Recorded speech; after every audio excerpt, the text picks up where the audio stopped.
Hello നമസ്കാരം. എല്ലാവർക്കും ജാഷി വയനാട് സ്റ്റോറീസിലേക്ക് ഹൃദയപൂർവ്വം സ്വാഗതം. കേൾക്കൂ കേട്ടുകൊണ്ടേയിരിക്കൂ. ഞാനും നിങ്ങളും നമ്മുടെ കഥകളും. നമ്മളിപ്പോൾ കേട്ടുകൊണ്ടിരിക്കുന്നത് കാണാത്ത തീരങ്ങൾ എന്ന നോവലാണ്. അതിൻ്റെ 14-ാമത്തെ അധ്യായത്തിലേക്ക് എല്ലാവർക്കും ഒരിക്കൽ കൂടി സ്വാഗതം. അല്ലിമയ്ക്ക് സത്യം തുറന്നു പറയായിരുന്നു. അത്രത്തോളം ഹൃദയങ്ങൾ എടുത്തിട്ടും അവൾ പറഞ്ഞില്ല. ആത്മാർത്ഥതയുടെ അംശമെങ്കിലും ഉണ്ടെങ്കിൽ പറയേണ്ടതായിരുന്നു. പറഞ്ഞാൽ താൻ തള്ളിക്കളയുമോ എന്ന് ഭയന്നിട്ടാണോ? അല്ലെങ്കിൽ തൻ്റെ അച്ഛനോ അമ്മയോ കണ്ടുപിടിച്ച രഹസ്യമൊന്നും അല്ലല്ലോ അത്. അല്ലമ്മയുടെ മാതാപിതാക്കൾ തൻ്റെ അച്ഛൻ്റെ മുന്നിൽ വെളിപ്പെടുത്തിയതല്ലേ. ചതിക്കാനോ പറ്റിക്കാനോ ഉദ്ദേശമുണ്ടെങ്കിൽ സത്യം തുറന്നു പറയില്ലല്ലോ. അവരറിയിച്ചില്ലെങ്കിൽ താനോ തൻ്റെ വീട്ടുകാരോ ഒരിക്കലും അങ്ങനെ സംശയിക്കുക പോലുമില്ലായിരുന്നു. പക്ഷേ കഴിഞ്ഞ ദിവസം രാത്രി സംസാരിച്ചപ്പോഴും അല്ലിമ്മ തന്നോട് സത്യം പറയാതെ മറച്ചു പിടിക്കുകയല്ലേ ചെയ്തത്. അവളുടെ ജനനത്തീയതി സംബന്ധിച്ച് തർക്കവും സംശയമുണ്ടെന്ന് പറഞ്ഞെങ്കിലും അവൾ യഥാർത്ഥത്തിൽ ആരാണെന്ന് വെളിപ്പെടുത്തിയില്ല. അത് മനഃപൂർവ്വമാണെന്ന് കരുതാതിരിക്കാൻ വയ്യ. സന്ദീപിന് എന്തെന്നില്ലാത്ത തളർച്ച തോന്നി. തൻ്റെ തന്നെ വിലകെട്ടു പോയതുപോലെ ഒരു തോന്നൽ. താൻ വിലപിടിച്ച രക്തമെന്ന് കരുതിയത് വെറും പളുങ്ക് കഷ്ണമാണെന്നറിയുമ്പോൾ വേവലാതിയും നഷ്ടബോധവും. സന്ദീപ് തൻ്റെ ഫോൺ എടുത്തു. അത് സ്വിച്ച് ഓഫ് ചെയ്തു വെച്ചു. ആരും തന്നെ വിളിക്കണ്ട. ഒരായുധവും പ്രയോഗിക്കാതെ ഹൃദയത്തിന് മുറിവേൽക്കുമെന്നും ആ മുറിവിൻ്റെ വേദനയടക്കാൻ മരുന്നുകളൊന്നുമില്ലെന്നും ആ വേദനയിൽ മനുഷ്യൻ നിസ്സഹായനും നിസ്സാരനുമായി ചുരുങ്ങിപ്പോകുമെന്നും അവന് മനസ്സിലായി. കണ്ണിൽ പടരുന്ന നനവ് നിർത്താനാവാതെ അവൻ ഇമകളടച്ചു. ലിവിംഗ് റൂമിൽ നിന്നും ഉച്ചത്തിലുള്ള സംസാരം കേട്ടിട്ടാണ് ശ്രീലക്ഷ്മി കിച്ചണിൽ നിന്നും അവിടേക്ക് ചെന്നത്. വിന്താരയും അല്ലിമയും തമ്മിൽ വഴക്കാണ്. രണ്ടുപേര് കൈ ചൂണ്ടിയ കൈ തട്ടിമാറ്റിയും ഒച്ചയെടുത്തും സംസാരിക്കുന്നു. എന്താ ഇവിടെ പ്രശ്നം? അമ്മേ, കുറേ നേരമായി മൊബൈലെടുത്ത് വെച്ച് കളിച്ചുകൊണ്ടിരിക്കുന്നു. ഞാൻ ആ മൊബൈൽ പിടിച്ചു മാറ്റി വെച്ചിട്ട് പോയത് പഠിക്കാൻ പറഞ്ഞു. അത്രയേ ഉള്ളൂ. അല്ലിമ ശ്രീലക്ഷ്മിയോട് പരാതിപ്പെട്ടു. എനിക്കറിയാം പഠിക്കണോ വേണ്ടോന്ന്. ചേച്ചീനെ പഠിപ്പിക്കണ്ട, ഒരു പഠിത്തക്കാരി വന്നേക്കുന്നു. വിന്താര നിന്ന് കിതച്ചു. നിനക്ക് നിൻ്റെ ചേച്ചി പറയുന്നത് അനുസരിക്കാനെന്താ ഇത്ര മടി? മൊബൈലിൽ കളിക്കേണ്ട സമയമാണിത്. അവൾ പറഞ്ഞതിലെന്താ തെറ്റ്? ശ്രീലക്ഷ്മി വിന്താരയെ ശ്വസിച്ചു. അമ്മ എപ്പോഴും അവളുടെ പക്ഷത്തല്ലേ നിൽക്കൂ? അവളും പഠിച്ചുകൊണ്ടിരിക്കുന്നവളല്ലേ. അതിനിടയ്ക്ക് പ്രേമിക്കാൻ പോയി. ഇവിടെ ആർക്കും ഒരു കുഴപ്പമില്ല. ഞാനായിരുന്നെങ്കിലോ എന്നെ തല്ലിക്കൊന്നേനെ. ഇവൾ എന്ത് ചെയ്താലും ആർക്കും ഒരു പ്രശ്നമില്ല. സിവിൽ സർവീസിന് പോകാനിരുന്നവളാണ്. അതുപേക്ഷിച്ച് വല്ലവൻ്റെ പുറകെ നടക്കുന്നത്. അച്ഛനും അമ്മയ്ക്ക് നോ പ്രോബ്ലം. അവളെ ഏതവൻ്റെ കൂടെ പോയിക്കോട്ടെ.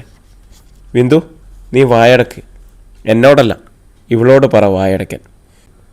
എൻ്റെ അടുത്തോട്ടാ ഇവൾ തട്ടിക്കയറാൻ വന്നത്. എന്താ പ്രശ്നം എന്നറിയോ?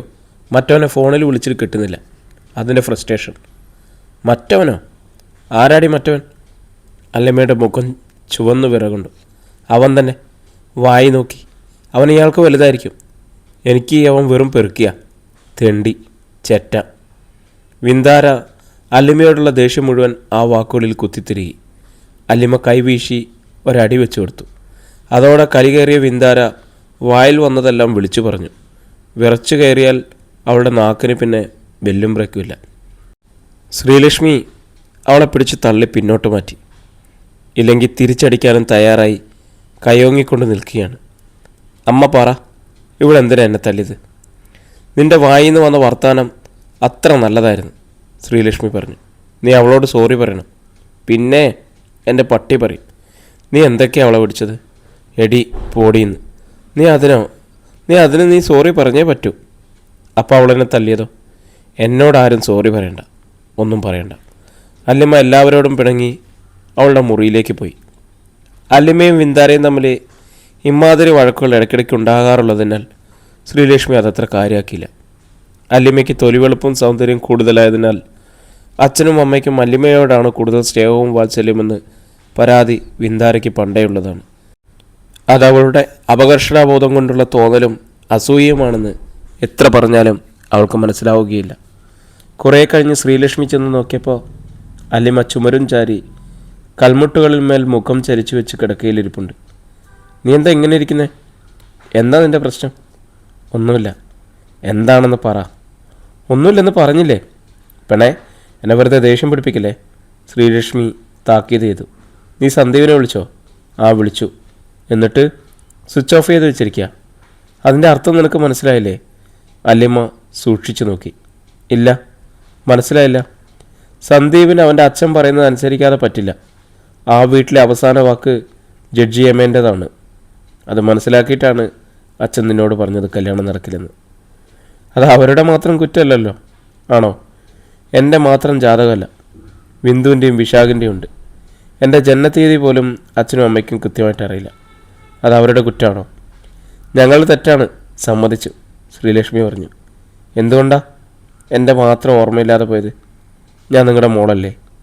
ആ ചോദ്യം ശ്രീലക്ഷ്മിയുടെ നെഞ്ചിൽ ചെന്ന് തറച്ചു. അച്ഛനും അമ്മയെ ആഗ്രഹിക്കാതെ ജനിച്ചതാണ് ഞാൻ. ഒരു കുഞ്ഞിനെ പ്രസവിച്ച അമ്മയ്ക്ക് ആ ദിവസം ഏതാണെന്ന് അറിയില്ല എന്ന് വെച്ചാൽ? അല്ലിമയുടെ സ്വരത്തിൽ അമർഷം തുളുമ്പി. ഡേറ്റ് അറിയില്ല, ഡേയും നിശ്ചയില്ല. എനിക്കിത് വിശ്വസിക്കാൻ ബുദ്ധിമുട്ടുണ്ട്. ഈ കല്യാണം ഇഷ്ടമില്ലാണ്ട് അച്ഛനും അമ്മയും കൂടി ഞങ്ങൾ മനഃപൂർവ്വം കെട്ടിച്ചമച്ചതാണെന്ന് ആണോടി? എനിക്ക് അങ്ങനെയും സംശയമുണ്ട്. ഞങ്ങൾ നിൻ്റെ കല്യാണം മുടക്കാൻ ശ്രമിക്കുകയാണെന്ന് അല്ലേ? നിങ്ങൾക്ക് ആദ്യം മുതലേ ഇഷ്ടമല്ലായിരുന്നല്ലോ, അതെനിക്കറിയാം. എൻ്റെ മോളെ, നീ നിൻ്റെ ഇഷ്ടം പോലെ കരുതിക്കോ. എനിക്കൊന്നും പറയാനില്ല. ശ്രീലക്ഷ്മി അവളെ തനിയെ വിട്ടിട്ട് പുറത്തേക്ക് പോയി. അല്ലിമ്മ ഫോണെടുത്ത് സന്ദീപിനെ വിളിച്ചു. Switched off. അധ്യായം 26. രാജശ്രീ പലതവണ മുട്ടി വിളിച്ചതിന് ശേഷമാണ് വാതിൽ തുറക്കപ്പെട്ടത്. കിടന്നുറങ്ങാനും സമ്മതിക്കില്ലേ? കണ്ണ് രണ്ടും തിരുമ്മിക്കൊണ്ട് സന്ദീപ് ചോദിച്ചു. ഇത്ര വേഗം നീ ഉറങ്ങിയോ? എന്നും രാവിലെ ഞാനങ്ങനല്ലേ, ഇന്നെന്താ പ്രത്യേകത? എനിക്ക് തോന്നി നീ ഉറങ്ങിയില്ലെന്ന്. നിന്റെ കണ്ണെന്താ കലങ്ങിയിരിക്കുന്നത്? പാതി ഉറക്കത്തിന്ന് വിളിച്ചെണീച്ചാൽ പിന്നെ കണ്ണ് നക്ഷത്രം പോലിരിക്കുമോ? നീ എന്തിനാ ദേഷ്യപ്പെടുന്നേ? നിന്റെ ഒച്ച അടഞ്ഞിരിക്കുന്നല്ലോ. നീ കരഞ്ഞോ? ഉറക്കത്തിലോ? എനിക്കറിയില്ല. നീ ഫോൺ സ്വിച്ച് ഓഫ് ചെയ്ത് വെച്ചിരിക്കുകയാണോ? അതെ. അതെന്തിനാ? പറഞ്ഞില്ലേ അമ്മയോട് ഞാൻ ഉറങ്ങാൻ കിടന്നതാണെന്ന്. ഫോണ് ഫുൾ വോളിയത്തിൽ വെച്ചുകൊണ്ട് ആരെങ്കിലും ഉറങ്ങാൻ കിടക്കുമോ? വിന്ദു നിന്നെ കുറേ പ്രാവശ്യം വിളിച്ചെന്ന് പറഞ്ഞു. നീ ഫോൺ ഓഫ് ചെയ്യാറില്ലല്ലോ, സൈലൻ്റ് ആക്കി വെക്കുകയല്ലേ ചെയ്യാറ്. എനിക്ക് ഓഫ് ചെയ്ത് വെക്കണം എന്ന് തോന്നി, വെച്ചു. ചേച്ചി ഇപ്പോൾ എന്നെ വിളിക്കേണ്ട കാര്യം എന്താ? എനിക്കറിയില്ല, നീ തന്നെ ചോദിച്ചു നോക്ക്. എന്ത് കാര്യമായാലും ഞാൻ ഉറങ്ങി എണീറ്റിട്ട് വിളിച്ചോളാം. ഇപ്പോൾ ഞാനെന്തായാലും ഫോൺ ഓൺ ചെയ്യാൻ ഉദ്ദേശിക്കുന്നില്ല. നിൻ്റെ ഫോൺ എടുക്കണ്ട, എന്താ എൻ്റെ ഫോണിൽ നിന്ന് വിളിച്ചോ? രാശ്രീ തൻ്റെ കയ്യിലിരുന്ന ഫോൺ സന്ദീപിന് നേർക്ക് നീട്ടി. ഞാൻ പിന്നെ വിളിച്ചോളാം. അമ്മയ്ക്കെന്താ ഇത്ര നിർബന്ധം ഇപ്പം തന്നെ വിളിക്കണമെന്ന്? അവളെന്തോ അത്യാവശ്യ കാര്യം പറയാൻ വേണ്ടി വിളിച്ചതാ. എന്നാൽ പിന്നെ അമ്മയോട് പറഞ്ഞുകൂടായിരുന്നോ അതെന്താണെന്ന്? സംസാരിച്ച് നിൽക്കുന്നതിനിടയിൽ രാജശ്രീയുടെ ഫോൺ റിങ് ചെയ്തു. എന്താ അവൾ പിന്നെയും വിളിക്കുന്നു. രാജശ്രീ കോൾ അറ്റൻഡ് ചെയ്തു. ഹലോ ബിന്ദു, ഞാൻ അവൻ്റെ അടുത്തുണ്ട്, കൊടുക്കാം. രാജശ്രീ ഫോൺ സന്ദീപിന് നേർക്ക് നീട്ടി. അവൻ ഒഴിഞ്ഞു മാറാൻ നിവൃത്തിയില്ലായതായി. അമ്മ വെച്ച് നീട്ടിയ ഫോൺ അവൻ വാങ്ങി. പരുഷ സ്വരത്തിൽ ഹലോ എന്ന് പറഞ്ഞു. എടാ, നിന്നെ എത്ര നേരമായിട്ട് ഞാൻ വിളിക്കുന്നു. നീ എന്തിനാ ഫോൺ ഓഫ് ചെയ്ത് വെച്ചിരിക്കുന്നേ? ചേച്ചിക്ക് എന്താ പറയാനുള്ളതെന്ന് വെച്ചാൽ അത് പറ. നിനക്കെന്താ ദേഷ്യം പോലെ? ദേഷ്യം പോലെ അല്ല, ഞാൻ ദേഷ്യപ്പെട്ട് തന്നെ നിൽക്കുക. എന്തെങ്കിലും പറയാനുണ്ടോ? ഇല്ലെങ്കിൽ ഫോൺ വെച്ചേക്ക്. ഞാൻ നിന്നോടൊരു ആശ്വാസവാക്ക് പറയാൻ വേണ്ടി വിളിച്ചതാ. അമ്മ എൻ്റെ അടുത്തെല്ലാം പറഞ്ഞു. എന്ത് പറഞ്ഞെന്ന്? അല്ലിമയുടെ കാര്യം. നിനക്ക് വലിയ വിഷമമായി പോയിന്ന് എനിക്കറിയാം. നീ അത്രയ്ക്ക് ആഗ്രഹിച്ചല്ലേ. സാരമില്ല, ഞാൻ സഹിച്ചു. മിന്നുന്നതല്ല പൊന്നല്ല എന്ന് ഇനിയെങ്കിലും നീ തിരിച്ചറിയണം. വലിയൊരു ചതിയിൽ പെട്ടുപോകേണ്ടതായിരുന്നു നീ. ആരുടെയൊക്കെയോ സുഹൃത്തം കൊണ്ട് കഷ്ടിച്ച് രക്ഷപ്പെട്ടെന്ന് കരുതിക്കോ. നമ്മൾ ആരെയും കണ്ണുടച്ച് വിശ്വസിക്കരുത്. മുറ്റത്തെ മുല്ലയ്ക്ക് മണമില്ലെന്ന് വിചാരിക്കുകയും ചെയ്യരുത്. അതിൽ ഒളിപ്പിച്ചു വെച്ചിരുന്ന സൂചിമുന സന്ദീപ് കണ്ടു. ഇതാണോ ചേച്ചിയുടെ ആശ്വാസവാക്ക്? കുത്തും കോമയും മുള്ളും മുനയും എല്ലാം ഉണ്ടല്ലോ. നിന്നെ ഉപദേശിക്കേണ്ട കടമ എനിക്കില്ലേ? ഞാൻ നിൻ്റെ ചേച്ചിയല്ലേ? നീ ഒരു കാര്യം ഓർത്താൽ മതി. മനുഷ്യജീവിയാണോ?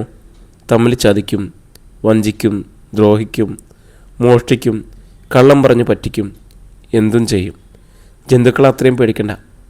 ആരെ പറ്റിച്ചെന്നാ ചേച്ചി പറയുന്നത്? അവർ സത്യം തുറന്നു പറയുകയല്ലേ ചെയ്തത്. അതിൻ്റെ പേരും പറ്റിക്കലെന്നാണോ? അതുകൊണ്ടാണ് പറഞ്ഞത്.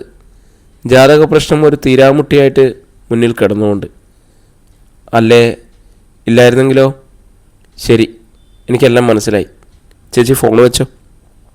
സന്ദീപ് മുഷിഞ്ഞു. തിരുത്താൻ നിനക്ക് ഇനിയും സമയമുണ്ട്. വൈകിപ്പോയിട്ടില്ല. നിന്റെ കല്യാണക്കാരിയൊന്നും ഞാൻ ഇവിടെ ആരോടും പറഞ്ഞിട്ടുമില്ല. ഞാൻ വെക്കുക. സന്ദീപ് കോള് കട്ട് ചെയ്ത് ഫോൺ അമ്മയെ ഏൽപ്പിച്ചു. ദൈവത്തെ ഓർത്ത് ഇങ്ങനത്തെ ഓരോ കോളും കൊണ്ട് എൻ്റെ അടുത്തേക്ക് വരില്ലേ. ഞാൻ എന്തുകൊണ്ടാണ് ഫോൺ സ്വിച്ച് ഓഫ് ചെയ്ത് വെച്ചിരിക്കുന്നതെന്ന് ഇനിയെങ്കിലും മനസ്സിലാക്കണം. എനിക്കാരെയും കാണണ്ട, ആരുടെയും ശബ്ദം കേൾക്കണ്ട. എൻ്റെ തനിയെ വീട്. ഇന്നൊരു ദിവസമെങ്കിലും എന്നെ ഡിസ്റ്റർബ് ചെയ്യല്ലേ. രാശ്രീ അനുകമ്പയോടെ മകനെ നോക്കുക മാത്രം ചെയ്തു. അവർ പിന്തിരിയുമ്പോഴേക്കും വാതിൽ അടഞ്ഞു കഴിഞ്ഞിരുന്നു. വൈകുന്നേരം ജയദേവൻ നമ്പ്യാർ വീട്ടിലെത്തിയപ്പോഴേ മനസ്സിലായി സന്ദീപ് ജോലിക്ക് പോയിട്ടില്ല. കാർ പോർച്ചിൽ തന്നെ കിടപ്പുണ്ട്. മഴച്ചാറ്റിലുണ്ടായിരുന്നതിനാൽ രാജശ്രീ കുടയെടുത്തുകൊണ്ട് ഇറങ്ങിച്ചെന്നു. സന്ദീപിൻ്റെ കാറ് കിടക്കുന്നതിനാൽ വീട്ടിൽ നിന്നും വേറിട്ട് സ്ഥിതി ചെയ്യുന്ന ഷെഡിലാണ് നമ്പ്യാർ കാറ് പാർക്ക് ചെയ്തത്. രാജശ്രീ നിവർത്തിപ്പിടിച്ച കുടക്കീഴിൽ നടന്നുകൊണ്ട് നമ്പ്യാർ ചോദിച്ചു, അവൻ കലഹിച്ചിരിക്കുകയാണോ? ജോലിക്ക് പോലും പോവാതെ. എല്ലാവരോടും ദേഷ്യ. ഉച്ചയ്ക്കും ഉണ്ടില്ല. വിളിക്കാൻ ചെന്നപ്പോൾ വാതിൽ തുറന്നതേയില്ല. രാജശ്രീ പറഞ്ഞു. സത്യം തിരിച്ചറിയുമ്പോൾ അതെല്ലാം മാറിക്കോളും, നമ്പ്യാർ പറഞ്ഞു. സ്വിച്ച് കയറി രാജശ്രീ കുടമുടക്കി. ഇനി എന്തറിയാനാ?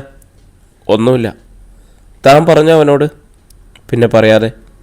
ഞാനത് വേണ്ട പോലെ കൈകാര്യം ചെയ്തവളെന്ന് പറഞ്ഞിരുന്നല്ലേ. അവൻ അച്ഛനോടും ഭയങ്കര ദേഷ്യം. ജാതകം ചോദിച്ചത് തെറ്റായിപ്പോയി. അവൾക്ക് വാക്കു കൊടുത്തു. വേണ്ടി വന്നാൽ എല്ലാം ഉപേക്ഷിച്ചിറങ്ങിപ്പോയി കളയും. ഞാനതെല്ലാം കേട്ടുകൊണ്ടിരിക്കണോ? മറ്റുള്ളതെല്ലാം പോട്ടെ. അവൻ ജയേട്ടനെ കുറ്റം പറഞ്ഞപ്പോൾ എനിക്കിഷ്ടപ്പെട്ടില്ല. അതവൻ്റെ ചോരത്തിളപ്പ്. എല്ലാ മക്കളും അങ്ങനെയാടോ. നമ്മളെന്തിനാ വെറുതെ വല്ലവർക്കും വേണ്ടി നമ്മുടെ മോനെ പിണക്കുന്നത്? ഉള്ള സത്യം തുറന്നു പറഞ്ഞാൽ നമ്മളോടുള്ള ദേഷ്യം തീരുമല്ലോ. രാവിലെ അവൻ്റെ മനസ്സിൽ അച്ഛനായിരുന്നല്ലോ കുറ്റക്കാരൻ. ഞാൻ കാര്യം പറഞ്ഞപ്പോൾ അവൻ അതേപ്പറ്റി ഒരു അക്ഷരം മിണ്ടിയിട്ടില്ല. അവൻ അവളെ വിളിച്ച് സംസാരിച്ചോ? വിളിക്കരുതെന്ന് ഞാൻ പറഞ്ഞു. ഫോൺ സ്വിച്ച് ഓഫ് ചെയ്ത് വെച്ചിരിക്കുക. ഇപ്പോഴും തുറന്നിട്ടില്ല. ഫോൺ മാത്രമല്ല, വാതിലും. അപ്പോൾ അതാണ് ഉച്ചയോട് പോലും വേണ്ടാന്ന് വെച്ചത്. ആദ്യം സ്വയം ബോധ്യപ്പെടട്ടെ, നമ്പ്യാർ പറഞ്ഞു. പക്ഷേ നല്ല ടെൻഷനുണ്ട് അവന്. ഒരു തവണ ഞാൻ കണ്ടപ്പോൾ കണ്ണൊക്കെ നനഞ്ഞിരിക്കുന്നു. ജയദേവൻ നമ്പ്യാർ ഒന്ന് മൂളിയിരുത്തി. ജയേട്ടൻ ഡ്രസ്സ് മാറിയിട്ട് വാ, ഞാൻ ചായ എടുക്കാം. രാജശ്രീ കിച്ചണിലേക്ക് പോയി. ജയദേവൻ നമ്പ്യാർ റൂമിൽ ചെന്ന് വേഷം മാറി.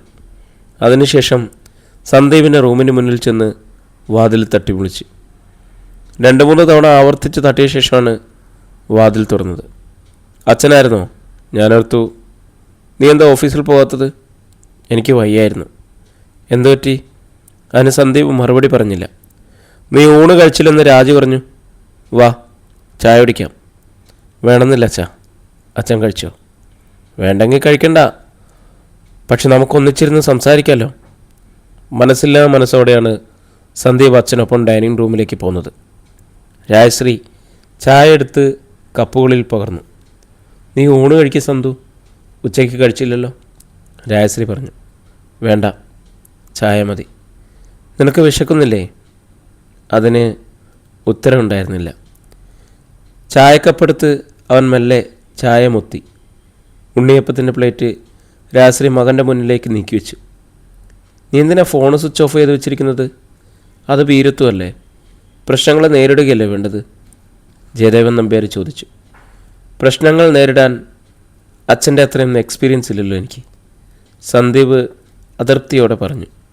ന്യായം നമ്മുടെ ഭാഗത്തുണ്ടെങ്കിൽ ആരെയും ഭയക്കേണ്ട കാര്യമില്ല, ജയദേവൻ നമ്പ്യാർ പറഞ്ഞു. ഓരോരുത്തരുടെ കാഴ്ചപ്പാടിനനുസരിച്ചല്ലേ ന്യായം. എൻ്റെ ന്യായം വേറൊരാൾക്ക് അന്യായമായിട്ട് തോന്നാമല്ലോ. മറ്റുള്ളവരുടെ ന്യായവും അന്യായവും ശരിയും തെറ്റൊന്നും നോക്കിയിട്ടല്ല നമ്മൾ ജീവിക്കേണ്ടത്. നമുക്കൊരു ശരിയുണ്ട്, നമ്മുടെ മനസാക്ഷിക്ക് നിരക്കുന്ന ശരി. അത് നോക്കിയാൽ മതി. മറ്റുള്ളവരുടെ വേദന കാണാത്ത ശരി ശരിയാണെന്ന് എനിക്ക് തോന്നുന്നില്ല. ആരുടെ വേദന? സന്ദീപിൽ നിന്നും ഉത്തരം വന്നില്ല. നീ ആരെ ഭയന്നിട്ടാണ് ഫോൺ സ്വിച്ച് ഓഫ് ചെയ്ത് വെച്ചിരിക്കുന്നതെന്ന് എനിക്കറിയാം. ഒരൊറ്റയാളെ, അല്ലിമയെ. സന്ദീപിന് മൗനം. നിനക്ക് എത്ര ദിവസം ഫോൺ ഓഫ് ചെയ്ത് വെക്കാൻ പറ്റും? എന്നെങ്കിലും നീ ഒരു മറുപടി കൊടുത്തേ പറ്റൂ. അത് അത്രയും നേരത്തെ ആവുന്നതല്ലേ നല്ലത്. നീയും വിഷമിക്കണ്ട, അവളെ കൂടുതൽ വിഷമിപ്പിക്കണ്ട. നമ്മളെന്തിനാ നമ്മുടേതല്ലാത്ത ഭാരം താങ്ങുന്നേ? ഞാൻ എന്ത് മറുപടിയാണ് കൊടുക്കേണ്ടത്? നീ കാര്യം തുറന്നു പറയണം. നമുക്ക് ഒളിച്ചു വയ്ക്കാനൊന്നുമില്ല. അവർക്കാണ് അതൊക്കെ ഉള്ളത്. അല്ലമ്മ ഇപ്പോൾ എത്ര തവണ നിന്നെ വിളിച്ചിട്ടുണ്ടാവും? എന്തുമാത്രം ടെൻഷൻ അവൾ അനുഭവിക്കുന്നുണ്ടാവും. നീ ഫോൺ ഓഫ് ചെയ്ത് വെച്ചതുകൊണ്ട് മാത്രം ഒറ്റ വാക്കിൽ തീരാവുന്ന പ്രശ്നമേ ഉള്ളൂ. അതാണ് വലിച്ചിഴച്ചുകൊണ്ട് പോകുന്നത്. അച്ഛനെ മറ്റുള്ളവരുടെ വേദന മനസ്സിലാവില്ല. എന്ത് പ്രശ്നത്തിനും അച്ഛൻ നോക്കുമ്പോൾ ഒരു വശമുള്ളൂ: ന്യായം, അന്യായം. അത് മതി. ജയദേവൻ നമ്പ്യാർ തലകുലുക്കിക്കൊണ്ട് പറഞ്ഞു. സന്ദീപ് ചായ കുടിച്ച് കപ്പ് സോസറിൽ വെച്ചു. നീ ഉണ്ണിയപ്പം കഴിച്ചില്ലേ? രാജശ്രീ ഓർമ്മിപ്പിച്ചു. വേണ്ട. സന്ദീപ് എഴുന്നേറ്റ് നേരെ കോണിപ്പടി ചൂട്ടിലേക്ക് നടന്നു. രാവിലത്തേക്കാൾ കുറച്ച് തണുത്തിട്ടുണ്ടല്ലോ, ജയദേവൻ നമ്പ്യാർ ഭാര്യയോട് ചോദിച്ചു. രാജശ്രീ മൂളി. ശരിയായിക്കോളും. നമ്പ്യാർ കപ്പിൽ ബാക്കിയുണ്ടായിരുന്ന ചായ കുടിച്ചു. വീട്ടിലെത്തിയപ്പോൾ വിന്ദാര അമ്മയെ സമീപിച്ച് അടക്കം പറഞ്ഞു. ഇവിടെ ഒരാൾ 24 ലോകത്തോടും പിണങ്ങി ഇരിക്കുക. ഇന്ന് കോളേജിൽ പോയിട്ടില്ല. ഇല്ലേ? ശ്രീലക്ഷ്മി പുരുകൻ ചൊളിച്ചു. ഞാനവളുടെ ലഞ്ച് കൂടി പാക്ക് ചെയ്തിട്ടാണല്ലോ ഓഫീസിലേക്ക് പോയത്. അതൊക്കെ അങ്ങനെ തന്നെ ഇരിപ്പുണ്ട്. തൊട്ടിട്ട് കൂടിയില്ല. എന്താ കാര്യം? എനിക്കറിയില്ല. ഞാൻ സ്കൂൾ വിട്ടു വന്നപ്പോൾ ഒരു ചുഴലിക്കാറ്റടിച്ച പോലുണ്ട്. അവളുടെ റൂമും സുന്ദരമായ മോന്തയും എല്ലാം. നീ അവളോട് വഴക്കിട്ടാണ്. പിന്നെ എനിക്ക് വേറെ ജോലിയില്ലേ? നിനക്ക് ചോദിച്ചൂടായിരുന്നോ? എനിക്കെന്താ അത്യാവശ്യം? രാവിലത്തെ വഴക്ക് ഇപ്പോഴും ഞാൻ മറന്നിട്ടില്ല. അവളൊന്നും കഴിച്ചൂലേ? ആ റൂമിൽ നിന്ന് ഇറങ്ങിയിട്ട് വേണ്ടേ? എനിക്ക് തോന്നുന്നത് രാവിലത്തെ ഫ്രസ്ട്രേഷൻ കണ്ടിന്യൂ ചെയ്യണമെന്ന്. മറ്റേ കക്ഷി ഇതുവരെ ഫോൺ അറ്റൻഡ് ചെയ്ത് കാണില്ല. നീ പോയിരുന്ന് പഠിക്ക്. ഇതിലൊന്നും ഇടപെടണ്ട. ന്യൂസ് തരാൻ ഞാൻ വേണം. അത് കഴിയുമ്പോൾ കറിവേപ്പില. വിന്ദാര പിറുവിറുത്തു. ശ്രീലക്ഷ്മി ബെഡ്റൂമിലേക്ക് ചെന്നു. രാജഗോപാൽ ഡ്രസ്സ് മാറി ഒരു മുണ്ടെടുത്തെടുക്കുകയായിരുന്നു. ആ AC-യുടെ സ്വിച്ചിട്ടേക്ക്. എന്താ ചൂട്? അയാളെ ഭാര്യയോട് പറഞ്ഞു. ശ്രീലക്ഷ്മി അങ്ങനെ ചെയ്തിട്ട് എളുക്കി കയ്യൂന്നി നിന്ന് പറഞ്ഞു. രാജേട്ടാ, നമ്മൾ വിചാരിച്ച പോലെയല്ല. സംഗതി അല്പം സീരിയസാണ്. മനസ്സിലായി. എന്ത് മനസ്സിലായിന്നാ? അല്ലി ഇന്ന് കോളേജിൽ പോയിട്ടില്ല. ഒരു വക കഴിച്ചിട്ടില്ല. അത് മനസ്സിലായി എന്നാ പറഞ്ഞത്. മേശപ്പുറത്ത് രാജഗോപാൽ വാച്ച് അഴിച്ചു വെച്ചു. ജഡ്ജി ഏമാൻ മകനോട് കാര്യങ്ങളൊക്കെ തുറന്നു പറഞ്ഞിട്ട് കാണും. അവൻ അപ്പോഴേ ഫോൺ സ്വിച്ച് ഓഫ് ചെയ്ത് വെച്ചിട്ടുണ്ടാവും. ഇതൊക്കെ രാജേട്ടന് എങ്ങനെ അറിയാം? ഇന്നലെ രാത്രി അവർ തമ്മിൽ ചാറ്റിങ്ങും വീഡിയോ കോളും ചിരിയും ഒക്കെ ആയിട്ട് സന്തോഷത്തിലായിരുന്നല്ലോ. കാരണം അവൻ കാര്യം അറിഞ്ഞിട്ടുണ്ടായിരുന്നില്ല. ജാതകമൊന്നും അവന് പ്രശ്നമല്ലെന്ന് കണ്ടപ്പോൾ ജഡ്ജി അദ്ദേഹം സംഭവം പൊട്ടിച്ചിട്ടുണ്ടാവും. ഇതൊക്കെ ഊഹിക്കാവുന്നതല്ലേ ഉള്ളൂ. അവനിനി അത് അല്ലിയോട് പറയില്ലേ? നീ ആ വാതിലടച്ചിട്. ശ്രീലക്ഷ്മി ചെന്ന് വാതിലടച്ച് പോയിട്ടിട്ടു. സന്ദീപിന് രക്ഷപ്പെടാൻ ഇനി അതല്ലേ ഉള്ളൂ വഴി. അല്ലാതെ അവളുടെ ചോദ്യങ്ങൾക്ക് അവൻ എന്ത് സമാധാനം പറയും? അല്ലിമോള് അറിഞ്ഞാലത്തെ അവസ്ഥ രാട്ടനൊന്ന് ആലോചിച്ച് നോക്കി. അവൾക്ക് ആ ഷോക്ക് താങ്ങാൻ പറ്റുമോ? നമുക്കോ വിന്ദുവിനോ വിശാഖിനോ എല്ലാവർക്കും പ്രശ്നമാണ്. ഇനി അതൊന്നും ഒഴിവാക്കാൻ പറ്റില്ല ലക്ഷ്മി. നമ്മളായിട്ടുണ്ടാക്കിയ പ്രോബ്ലം അല്ലല്ലോ. വാസ്തവത്തിൽ അല്ലിമോള് തന്നെയല്ലേ ഉത്തരവാദി. അവളുടെ കുറ്റാണോ? ആ സുധാകരൻ സാറിൻ്റെ ഹൗസ് വാമിങ്ങിന് അവളെ കൊണ്ടുപോകേണ്ടായിരുന്നു. അങ്ങനെയല്ലേ അവൻ അവളെ കണ്ടത്. എന്നിട്ടും അവൾ റിജക്റ്റ് ചെയ്തതാ. അപ്പോഴൊരിക്കലും ഉണ്ടാകാത്ത മാതിരി ഒരു പ്രണയം. പിന്നെ അവൻ തന്നെയല്ലേ അവളുടെ പുറകത്ത് കൂടിയത്.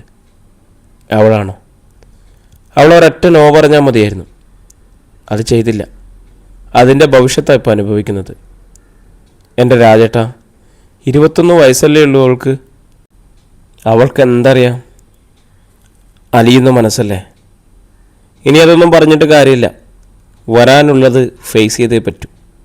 ഇതൊരു വിധിയാണെന്ന് കരുതിയാൽ മതി. രാജേട്ടനൊന്നും തോന്നുന്നില്ലേ? എനിക്കെന്ത് തോന്നാൻ? പകൽ മുഴുവൻ ഓഫീസിലിരുന്ന് ഇത് തന്നെയായിരുന്നു ആലോചന. ഒരു പെങ്കൊച്ചിനെ 21 കൊല്ലമായിട്ട് വളർത്തിക്കൊണ്ട് വരിക, സ്വന്തം കുഞ്ഞിനെ പോലെ. ഒന്നും അറിയിക്കാതെ. ഇന്നോ നാളെയോ അവൾ അറിയും നമ്മൾ അവളുടെ അച്ഛനും അമ്മയല്ലെന്ന്. ഓർത്താ സഹിക്കാൻ പറ്റില്ല. രാജഗോപാലിൻ്റെ സ്വരം ഒന്നിടറി. നമുക്കെങ്ങനെയും സഹിക്കാൻ രാജേട്ടാ. നമുക്കറിയാലോ അവൾ നമ്മുടെ സ്വന്തം മകളല്ലെന്ന്. പക്ഷെ അവളെങ്ങനെ സഹിക്കും? അവൾക്കൊന്നും അറിയില്ലല്ലോ. അവരത് അവളോട് പറയാതെ മറ്റെന്തെങ്കിലും പറഞ്ഞ് ഒഴിഞ്ഞു മാറിയാൽ എത്ര നന്നായിരുന്നു. നമുക്കൊന്ന് വിളിച്ചു നോക്കിയാലോ? ഞാൻ പലതവണ വിളിച്ചതാ, അവൻ ഫോൺ സ്വിച്ച് ഓഫ് ചെയ്ത് വെച്ചിരിക്കുക. എന്ത് കഷ്ടമല്ലേ. ഞാൻ അല്ലിമോളുടെ അടുത്തൊന്ന് ചെന്നിട്ട് വരാം. ശ്രീലക്ഷ്മി വാതിൽ തുറന്നിറങ്ങിപ്പോയി. അല്ലിമ ചുമരും ചാരി വെറും നിലത്ത് കാലും നീട്ടിയിരിക്കുകയായിരുന്നു. കട്ടിലിലെ കാൽക്കലേക്കാണ് ഇരിപ്പ്. അതിനാൽ ഒറ്റ നോട്ടത്തിൽ അവൾ മുറിയിലുണ്ടെന്ന് പോലും തോന്നിക്കില്ലായിരുന്നു. ശ്രീലക്ഷ്മി അവിടെ ഇവിടെ നോക്കിയിട്ടാണ് അവളെ കണ്ടുപിടിച്ചത്. മുറി അലങ്കോലപ്പെട്ട് കിടക്കുന്നു. തലയിണയും ബെഡ്ഷീറ്റിനെയും പാതിയും ഊർന്നു വീണ് തറയിൽ കിടപ്പുണ്ട്. ഒരു തലയണ അല്ലിമ മടിയിൽ വെച്ചിട്ടുണ്ട്. അതിനു മീതെ ഫോൺ. വിന്താര സൂചിപ്പിച്ച പോലെ അത്ര വലിയ ഭൂകമ്പമൊന്നും ആ മുറിയിൽ സംഭവിച്ചിട്ടില്ല. എന്നാൽ അല്ലിമയുടെ മുഖഭാവം എത്ര വലിയ കൊടുങ്കാറ്റിനെയും നേരിടും എന്ന ഭാവത്തിലാണ് ഇരിക്കുന്നത്. ശ്രീലക്ഷ്മി അവളുടെ മുന്നിൽ ചെന്ന് കോളേജിൽ പോകാതിരുന്നതും ഭക്ഷണം കഴിക്കാത്തതും എന്താണ് നിന്റെ പ്രശ്നം എന്നെല്ലാം ചോദിച്ചു. അല്ലിമ ഒറ്റ വാക്കിലും മൂളിയുമൊക്കെയായിരുന്നു മറുപടി നൽകിയത്. എഴുന്നേറ്റ് വാ, വല്ലതും കഴിക്കി. ശ്രീലക്ഷ്മി അല്ലിമയുടെ കൈ പിടിച്ച് എഴുന്നേൽപ്പിക്കാൻ ശ്രമിച്ചു. എനിക്കിപ്പോൾ വേണ്ടാമേ, ഞാൻ വന്നോളാം. രാവിലെ മുതൽ ഞാൻ ഈ ഫോണുമായിട്ടിരിക്കുകയാണ് ഒരു മറുപടി കിട്ടാൻ. അത് കഴിഞ്ഞിട്ടേ ഞാൻ ഇവിടുന്ന് എഴുന്നേൽക്കുന്നുള്ളൂ. മോളെ, അവൻ ഫോൺ സ്വിച്ച് ഓഫ് ചെയ്ത് വെച്ചിരിക്കല്ലേ, നമ്മളെന്തിനാ വെറുതെ ടെൻഷനാക്കുന്നത്?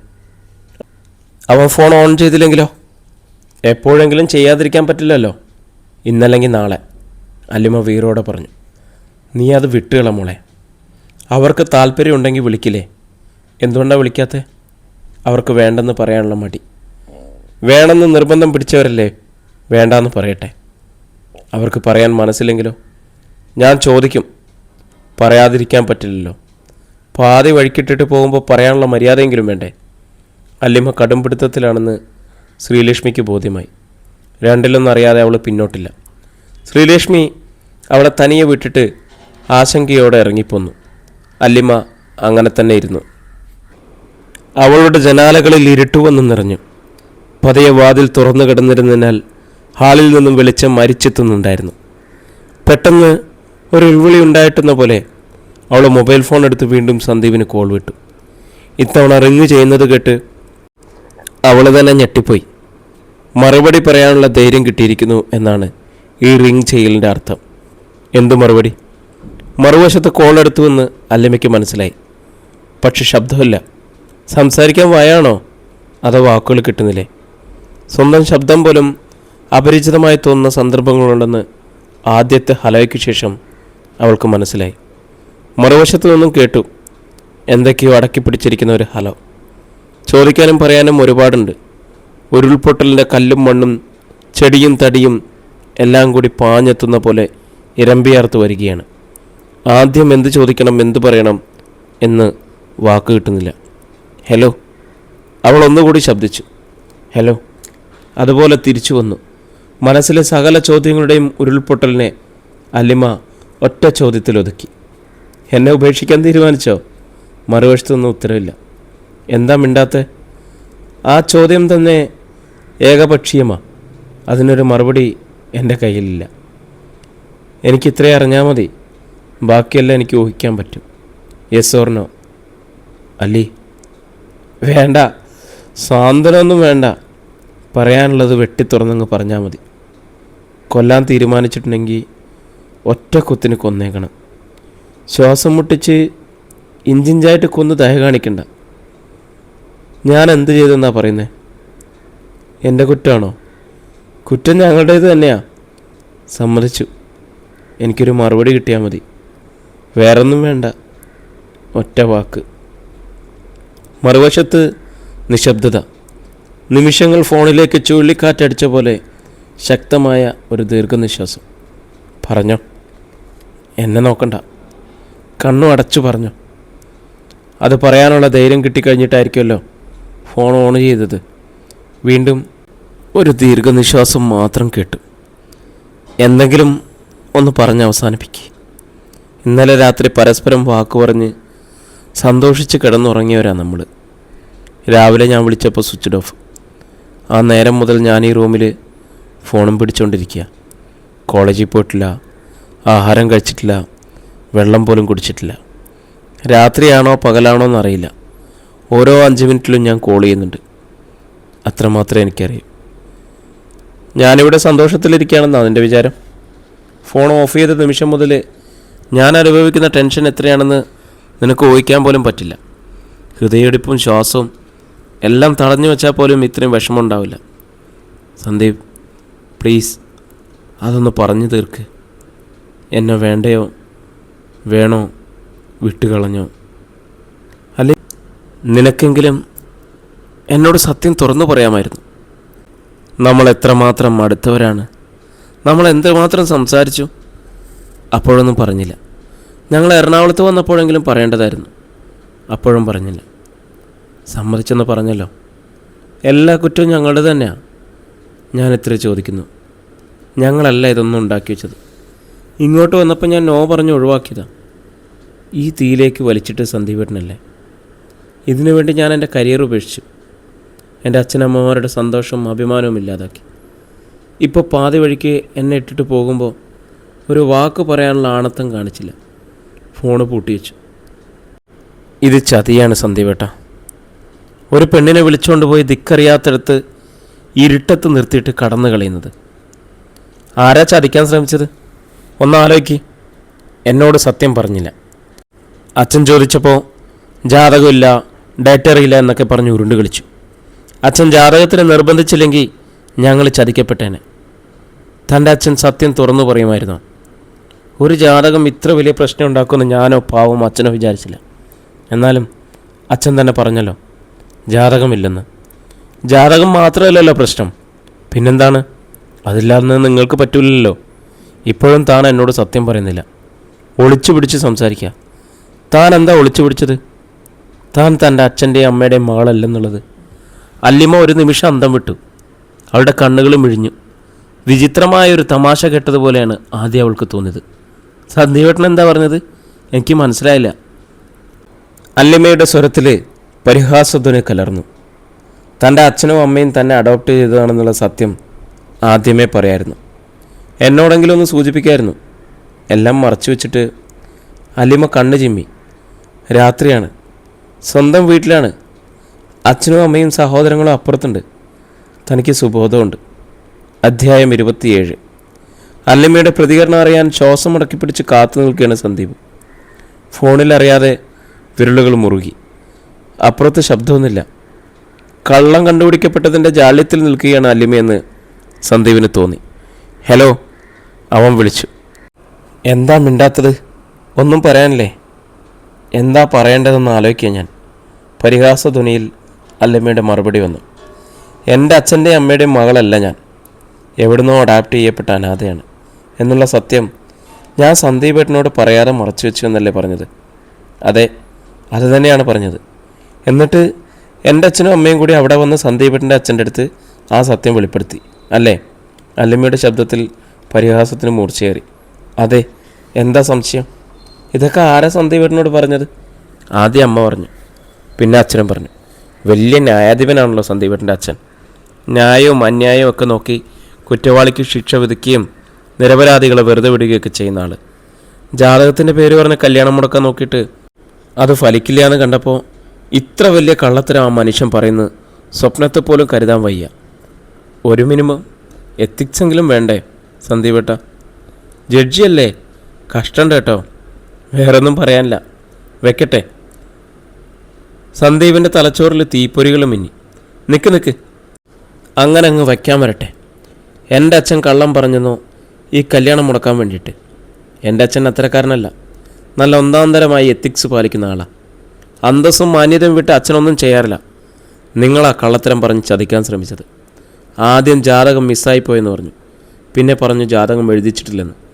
അത് കഴിഞ്ഞപ്പോൾ ബർത്ത് ഡേറ്റ് തീർച്ചയില്ലെന്ന് പറഞ്ഞു. അതും വിലപ്പോകില്ലെന്ന് കണ്ടപ്പോഴാണ് സത്യം വെളിപ്പെടുത്തിയത്. നീ ഓർഫനാണെന്നും അഡോപ്റ്റ് ചെയ്തതാണെന്നും. സന്ദീപ് വീരോടെ തർക്കിച്ചു. അച്ഛനെ അവിടെ വന്ന് അങ്ങനെ പറഞ്ഞോ? ചോദിച്ചു നോക്ക്, നേരിട്ട് തന്നെ. അവിടെ ഇല്ലേ ആള്? എന്നിട്ട് മതി എൻ്റെ അടുത്ത് തർക്കുന്നത്. ശരി, ഫോൺ ഓഫ് ചെയ്യരുത്. ലേലിൽ തന്നെ കാണണേ. ഞാനെങ്ങോട്ടും ഒളിച്ചോടില്ല, ഇവിടെ തന്നെ ഉണ്ട്. ഒരു കാര്യം സന്ദീപേട്ടൻ ഉറപ്പിച്ചു. അച്ഛൻ ഒരിക്കലും അങ്ങനെ ഒരു കള്ളം പറയില്ല. കള്ളം പറഞ്ഞെന്ന് ഞാൻ പറഞ്ഞോ? ഇല്ലല്ലോ. സത്യം പറഞ്ഞെന്നല്ലേ പറഞ്ഞത്? മകളുടെ കല്യാണം മുടക്കാൻ വേണ്ടി അത്രയും വലിയ കള്ളം പറയുന്നവരാണ് തൻ്റെ അച്ഛനും അമ്മയെന്ന് താൻ പറഞ്ഞാൽ പോലും ഞാൻ വിശ്വസിക്കില്ല. ശരി, വയ്ക്കട്ടെ. അല്ലിമ്മ ശോഭ മുടക്കി പിടിച്ചു.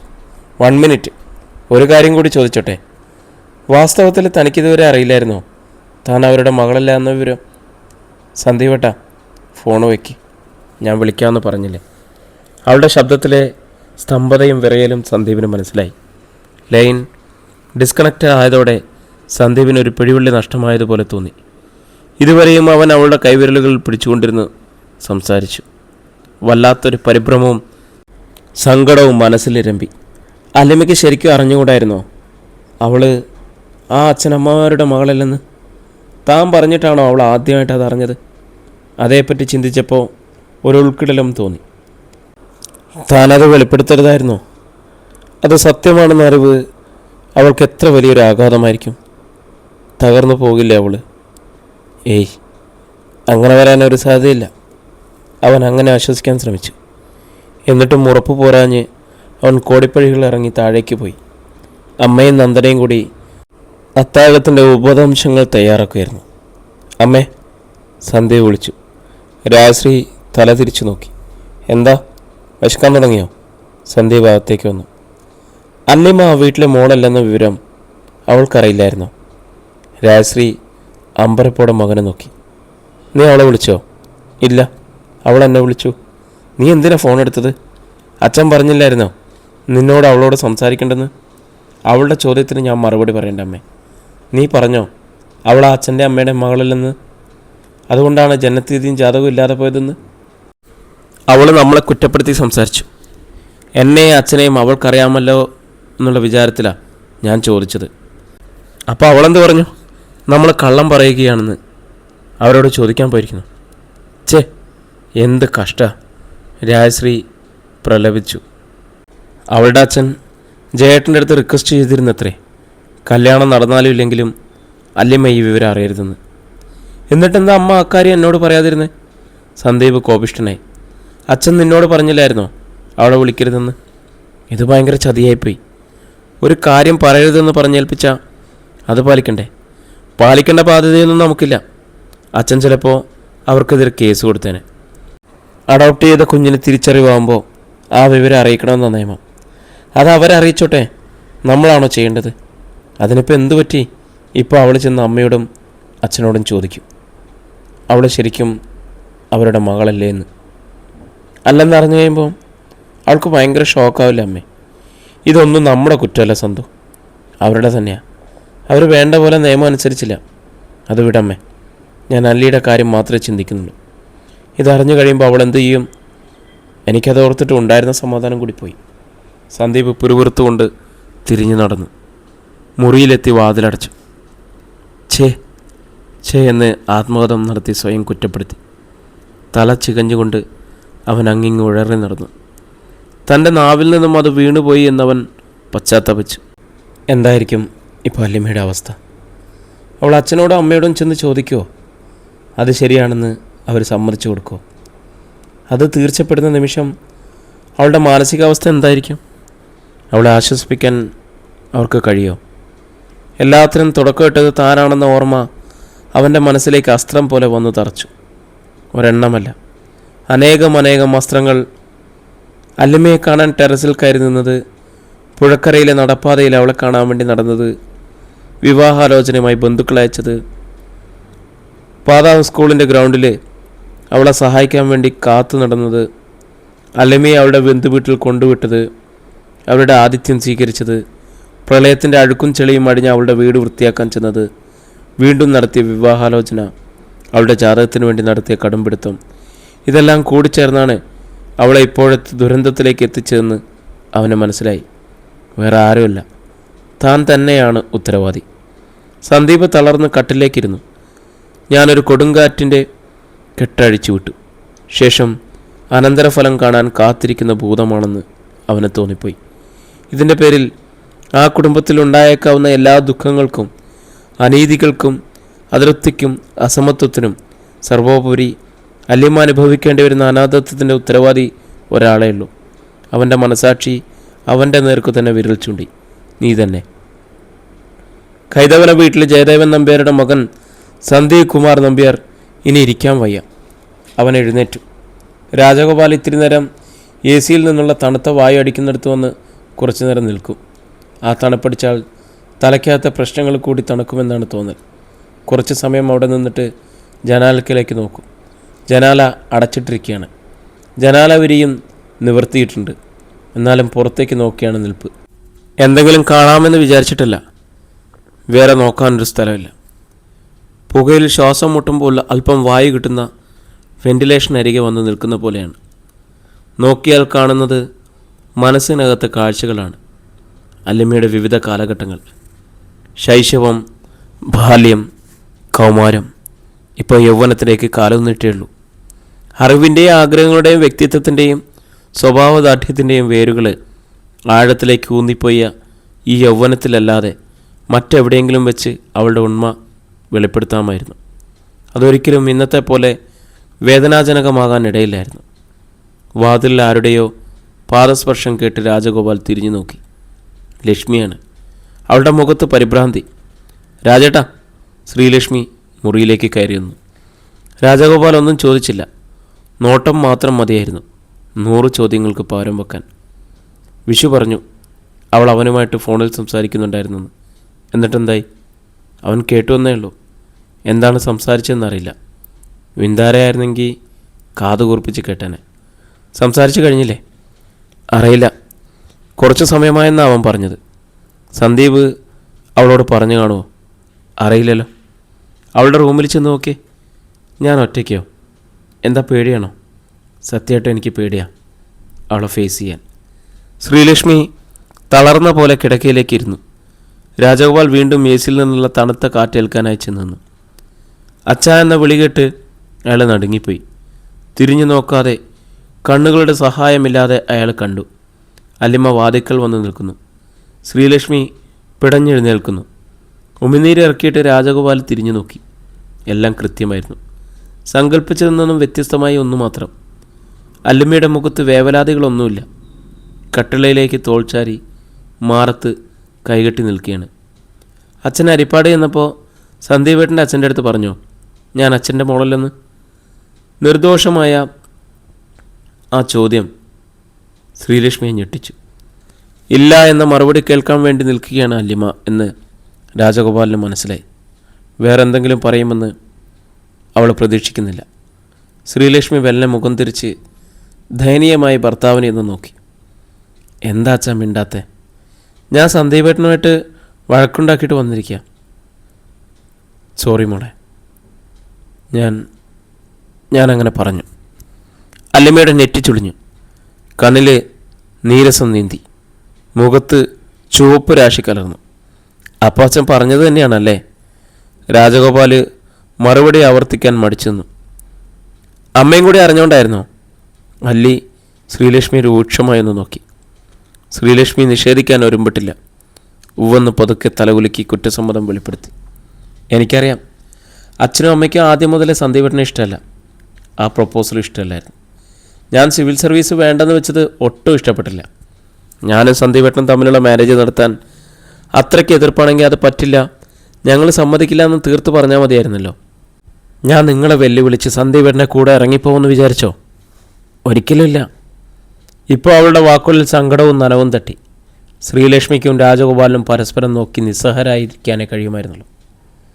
ഇത് വേണ്ടാന്ന് കർക്കശമായിട്ട് പറഞ്ഞായിരുന്നെങ്കിൽ ഞാൻ ആദ്യമേ പിന്മാറിയേനെ. എൻ്റെ ഇഷ്ടത്തിന് വിട്ടു തന്നിട്ടല്ലേ ഞാൻ സെലക്ട് ചെയ്തത്, അല്ലേ? ആ ചോദ്യത്തിനും മറുപടി ഉണ്ടായിരുന്നില്ല. പിന്നെ എന്തിനാണ് അച്ഛൻ അവരോട് ഇങ്ങനെയൊക്കെ ഒരു കള്ളത്തരം പറയാൻ പോയത്? ഇപ്പോൾ അവരുടെ മുന്നിൽ അച്ഛൻ ചെറുതായില്ലേ? സന്ദീപേട്ടൻ്റെ മുന്നിൽ എൻ്റെ വില പോയില്ലേ? രണ്ടുപേരും മിണ്ടുന്നില്ലെന്ന് കണ്ടപ്പോൾ അവൾ വാതിൽ വിട്ട് അകത്തേക്ക് കയറി. മാരേജ് നടക്കുമോ നടക്കാതിരിക്കുമോ അത് രണ്ടാമത്തെ കാര്യം. ആത്മാഭിമാനമാണ് ഒരാളുടെ ഏറ്റവും വലിയ സമ്പത്തെന്ന് അച്ഛനാണ് എന്നെ പഠിപ്പിച്ചത്. രാജഗോപാൽ ചകിതനായി അല്ലിമയെ നോക്കി. അവൾ എന്താണ് ഉദ്ദേശിക്കുന്നതെന്ന് അയാൾക്ക് മനസ്സിലായി. എനിക്കെൻ്റെ അഭിമാനം വീണ്ടെടുക്കണം. അച്ഛൻ അവരോട് പറഞ്ഞു തിരുത്തണം. കല്യാണം അവർ വേണ്ടാന്ന് വെച്ചോട്ടെ, സാരമില്ല. എ സിയിൽ നിന്നും ചുടുകാറ്റാണ് വരുന്നതെന്ന് രാജഗോപാൽ വിചാരിച്ചു. എന്താണ് പറയേണ്ടത്? ഏത് വാതിലിൽ കൂടിയാണ് അപ്രത്യക്ഷനാകേണ്ടത്? നിങ്ങൾ രണ്ടുപേരും ഒന്നും മിണ്ടാത്തെന്താ? എന്തെങ്കിലും ഒന്ന് പറ. സന്ധ്യവേട്ടനെ ഞാൻ അവിടെ നിർത്തിയിട്ടാണ് പോകുന്നത്. എനിക്ക് മറുപടി കൊടുക്കണ്ടേ? രാജഗോപാൽ അല്ലിമയെ നോക്കി. ശ്രീലക്ഷ്മി അയാളുടെ നേർക്ക് അരുതെന്ന് തലയാട്ടി കാണിച്ചു. ഒന്നും പറയാനില്ല അച്ഛ. അതോ അച്ഛൻ അവരോട് പറഞ്ഞത് ശരിയാണോ? എന്നെ തെരുവിൽ നിന്ന് പെറുക്കിയെടുത്താണോ? ഞാൻ നിങ്ങളുടെ മോളല്ലേ? നിങ്ങൾ അഡോപ്റ്റ് ചെയ്ത അനാഥ പെൺകുട്ടിയാണോ ഞാൻ? ഇനി ഒരു തലമുടി നാര് മാത്രമേ ഉള്ളൂ മുറിയാൻ. രാജഗോപാൽ ശ്വാസം എടുത്തു. ഞാൻ സന്ദീപിൻ്റെ അച്ഛനോട് സത്യമാണ് പറഞ്ഞത്. അതിനെ തിരുത്താൻ പറ്റില്ല. രാജഗോപാൽ തന്നാലാവും വിധം ഉറപ്പിച്ചു തന്നെ പറഞ്ഞു. അല്ലിമ്മയുടെ മുഖത്ത് അന്താളിപ്പ് പ്രകടമായി. കണ്ണുകൾ തുറച്ചു, വായ അല്പം തുറന്നു. അതങ്ങനെ തന്നെ ആയിരുന്നു. അച്ഛനിൽ നിന്നും കണ്ണെടുത്ത് അവൾ അമ്മയെ നോക്കി. ശ്രീലക്ഷ്മി കുറ്റവാളികളെപ്പോലെ മുഖം താഴ്ത്തി. അച്ഛനെന്താ ഉദ്ദേശിച്ചത്? എനിക്ക് മനസ്സിലായില്ലേ? അല്ലിമ്മയുടെ ഒച്ച പതറി. മോളെ, പശ്ചാത്താപ വിവശനായി രാജഗോപാൽ പറഞ്ഞു. ഇത് നിന്നോട് ഒരിക്കലും പറയേണ്ടി വരില്ലെന്നാണ് ഞങ്ങൾ രണ്ടുപേരും ആഗ്രഹിച്ചത്. ഞങ്ങളുടെ മരണം വരെ നീ ഇതറിയരുതെന്ന്. അല്ലിമ നിഷേധാർത്ഥത്തിൽ തലയാട്ടി. എനിക്ക് മനസ്സിലായില്ല അച്ഛാ. പ്ലീസ് ഒന്ന് തെളിച്ചു പറ. മോളെ, നിന്നേക്കാൾ വിഷമമുണ്ട് ഞങ്ങൾക്ക്. അത് നീ മനസ്സിലാക്കണം. നീ ചോദിക്കുമ്പോൾ സത്യം പറയാതിരിക്കാൻ വയ്യ. നിന്നെ ഞങ്ങൾ അഡോപ്റ്റ് ചെയ്തതാണ് 21 വർഷം മുമ്പ്. പക്ഷെ ഞങ്ങളൊരിക്കലും... അല്ലിമ അതിഭയങ്കരമായ ഒരു നടുക്കമേറ്റ് നിൽക്കുകയായിരുന്നു. മുന്നിൽ നിൽക്കുന്ന 2 മനുഷ്യരൂപങ്ങളുടെയും അപരിചിതരെ എന്ന പോലെ അവൾ തുറച്ചു നോക്കി. വിസമ്മതാർത്ഥത്തിൽ തലയാട്ടി. ഒരു ചുവട് പിന്നോട്ട് വെച്ച് വീണ്ടും തലയാട്ടി. മോളെ, രാജഗോപാൽ ആത്മവേദനയുടെ വിങ്ങലോടെ വിളിച്ചു. അല്ലിമ ഒരു ചുവട് കൂടി പിന്നോട്ട് വെച്ചു. പിന്നെ പെട്ടെന്ന് തിരിഞ്ഞ് മുറിയിൽ നിന്നും ഇറങ്ങി ഓടി. അധ്യായം 28. ഭൂതത്തെ കുടത്തിൽ നിന്നും തുറന്നു വിട്ടു കഴിഞ്ഞു. അതാദ്യം ഒരു കൊടുങ്കാറ്റായി വീശിക്കൊണ്ട് മുറി വിട്ടുപോയി. ഇനി എന്തൊക്കെ ദുരന്തങ്ങളാണ് സംഭവിക്കാൻ പോകുന്നതെന്ന് നിശ്ചയമില്ല. ഇനി അതൊരു കാട്ടുതീയായിട്ട് ഈ കുടുംബത്തിൽ കളിയാടിയിരുന്ന ശാന്തിയും സമാധാനവും മുഴുവൻ എരിച്ചു കളഞ്ഞേക്കാം. ഒരു പ്രളയമായി വന്ന് ഈ വീടിൻ്റെ അസ്ഥിവാരം കൂടി ഇളക്കി അതിനെ നിലംപതിപ്പിച്ചേക്കാം. രാജഗോപാലിൻ്റെ മനസ്സിൽ നാനാതരം ഭീതികൾ വ്യാപിക്കുകയും അയാളുടെ സ്ഥലകാലബോധം കൂടി നഷ്ടപ്പെടുത്തുകയും ചെയ്തു. രാജേട്ടാ, ശ്രീലക്ഷ്മി വിളിച്ചു. രാജഗോപാൽ ഭാര്യയെ കൺമിഴിച്ചു നോക്കി. ഇപ്പോഴാണ് താൻ വീട്ടിനുള്ളിലാണെന്ന് അയാൾക്ക് ബോധ്യം വന്നത്. ഇതുവരെ ചുഴലിക്കാറ്റിൽപ്പെട്ട കച്ചിത്തുരുമ്പ് പോലെ എവിടേക്കോ പറന്നുപോയിക്കൊണ്ടിരിക്കുകയായിരുന്നു. ശ്രീലക്ഷ്മി ചകിതയായി ഭർത്താവിനെ നോക്കി നിൽക്കുകയാണ്. ഇനി എന്ത് എന്ന് അവൾക്കറിഞ്ഞുകൂടാ. അതൊരു വലിയ ചോദ്യമാണ്. അതിനുത്തരം കണ്ടെത്താതെ 1 ഇഞ്ച് മുന്നോട്ട് വയ്ക്കാനും വയ്യ, ശ്വാസം എടുക്കാനും വയ്യ. ഇനി എന്താണ്? നമ്മുടെ കൈവിട്ടു പോയല്ലോ എല്ലാം. ശ്രീലക്ഷ്മിക്ക് കരച്ചിൽ വന്നു. ഉവ്വെന്ന് രാജഗോപാൽ തലയാട്ടി. രാജേട്ടനത് പറയണ്ടായിരുന്നു. ഞാൻ പിന്നെ എന്ത് പറയണം? അവളോട് കള്ളത്തരം പറയണമായിരുന്നു. ഇതല്ലാതെ എന്തെങ്കിലും പറഞ്ഞ് അവളെ സമാധാനിപ്പിക്കായിരുന്നു. ഇരുട്ടുകൊണ്ട് ഓട്ടെടുക്കാൻ പറ്റുമോ ലക്ഷ്മി? അവൾ ബുദ്ധിയുള്ളവരല്ലേ? ഇതിങ്ങനെ കലാശിക്കുമെന്ന് എനിക്ക് നേരത്തെ അറിയാം. നമ്മൾ ഹരിപ്പാട് പോയ ദിവസം ഞാൻ ഇത് തന്നെയാണ് മനസ്സിൽ കണ്ടത്. നമുക്കവിടെ പോകണ്ടായിരുന്നല്ലേ ലക്ഷ്മി? പോകാതിരിക്കാൻ പറ്റില്ലായിരുന്നു. അവർ ജാതകത്തിന് നിർബന്ധം പിടിച്ചതുകൊണ്ടല്ലേ ഇതെല്ലാം സംഭവിച്ചത്. നമുക്കവരോട് കള്ളം പറയാൻ പറ്റിയില്ല. അല്ലിമോളോട് നമുക്ക് കള്ളം പറയാൻ വയ്യ. ഇതൊരു വിധിയാണെന്ന് കരുതിയാൽ മതി. രാജേട്ടൻ, നമ്മുടെ കാര്യം പോട്ടെ. പക്ഷെ അല്ലിമോള്, അവൾക്കിത് താങ്ങാൻ പറ്റും. നമ്മൾ അവളോട് തെറ്റൊന്നും ചെയ്തിട്ടില്ല ലക്ഷ്മി. ആരോടും നമ്മൾ തെറ്റ് ചെയ്തിട്ടില്ല, വഞ്ചന കാണിച്ചിട്ടില്ല. ഈശ്വര, എനിക്ക് വയ്യ. കഴുത്തിന് താഴെ കൈപ്പടം അമർത്തിക്കൊണ്ട് ശ്രീലക്ഷ്മി മുറിയിൽ നിന്നും ഇറങ്ങിപ്പോയി. രാജഗോപാലൻ നടക്കാൻ തുടങ്ങി. മുന്നിലുള്ള പാത അതിദീർഘമാണെന്ന് അയാൾക്ക് തോന്നി. ഇതുവരെ സുഗമമായിരുന്ന യാത്ര ഇനി ദുർഘടമാണ്. ശ്രീലക്ഷ്മി അല്ലിയെ തേടി അവളുടെ റൂമിൻ്റെ വാതിക്കലെത്തി. അത് അടച്ചിട്ടിരിക്കുകയാണ്. തള്ളി നോക്കിയപ്പോൾ മനസ്സിലായി, അകത്തുനിന്നും ബന്ധിച്ചിട്ടുണ്ട്. വിന്താര അമ്മയുടെ സമീപം വന്നു. എന്താമ്മേ പ്രശ്നം?